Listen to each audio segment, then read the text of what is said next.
जुड़वा भाई थे, रमेश और सुरेश।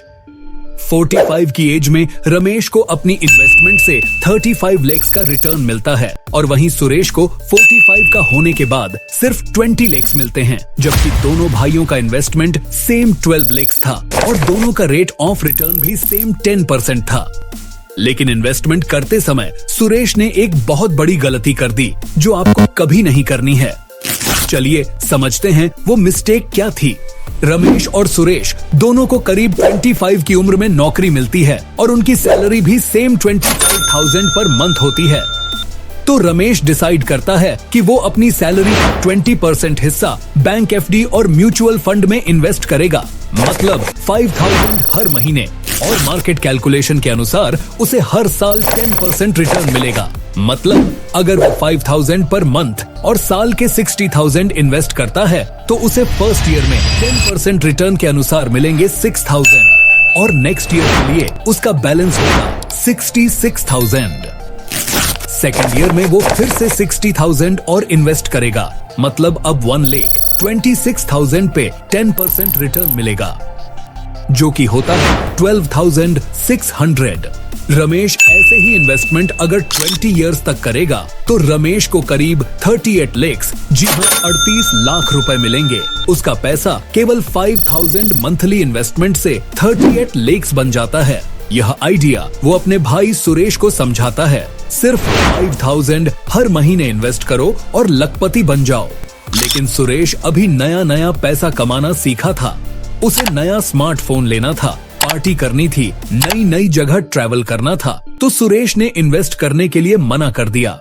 10 इयर्स के बाद रमेश 6 लाख इन्वेस्ट कर चुका था और सुरेश ने अब तक इन्वेस्ट किया था सिर्फ 0 रुपीज। सुरेश अब 35 का हो चुका था और उसने काफी ऐशो आराम कर लिया था, तो उसने तय किया कि अब मैं अगले 10 इयर्स के लिए 10,000 हर महीने इन्वेस्ट करूंगा। उसने सोचा कि अब मुझे रमेश जैसी बराबरी करने के लिए डबल पैसा इन्वेस्ट करना होगा, क्योंकि 20 इयर्स में से 10 इयर्स निकल चुके थे। बताइए, रमेश से 2 गुना ज्यादा। अगर आप सोचते हैं कि सुरेश और रमेश को सेम रिटर्न मिलेगा तो ऐसा सोचना गलत होगा। सुरेश को 12 लाख इन्वेस्ट करने पे मिलते हैं करीब 20 लाख और वही रमेश को 38 लाख की कमाई होती है। जी हाँ दोस्तों, पैसे की कंपाउंडिंग ऐसे ही काम करती है। दोनों भाइयों का इन्वेस्टमेंट सेम 12 लाख था, दोनों का rate of return same 10% per year था, बस फर्क था टाइम का।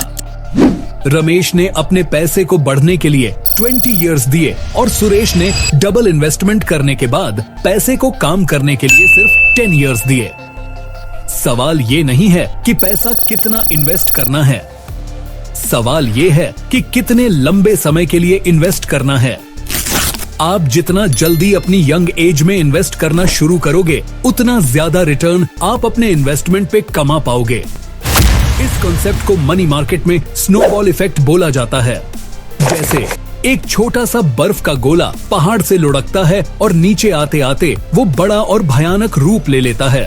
और दूसरा कॉन्सेप्ट है cash inflow and cash outflow, जिसे समझने के लिए आपको ये वीडियो देखना पड़ेगा। इस वीडियो की लिंक मैंने डिस्क्रिप्शन में दे दी है, आप उस वीडियो को जरूर देखिएगा। तो दोस्तों, उम्मीद करता हूँ कि आपको ये वीडियो पसंद आई होगी। वीडियो पसंद आई तो इसे लाइक करें, नहीं पसंद आई तो डिसलाइक करें। आपका वैल्यूएबल टाइम देने के लिए बहुत बहुत धन्यवाद।